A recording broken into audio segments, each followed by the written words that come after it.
दिलवा के कहले बारू चोरी हमार तू तो गोरी टुकुर टुकुर ताकि तोहार ओरी बुझाई देखो मी के लिपस्टिक लगाइले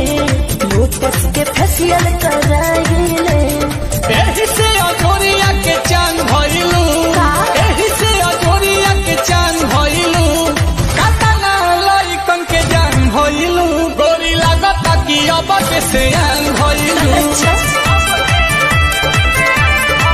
आ गोरी लागता कि अब के सियान भइलू अपन लोगवा देख के काहे कोहरे आयन देखा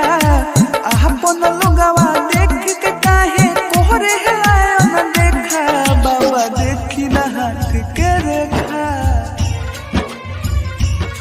बाबा देखी ना हाथ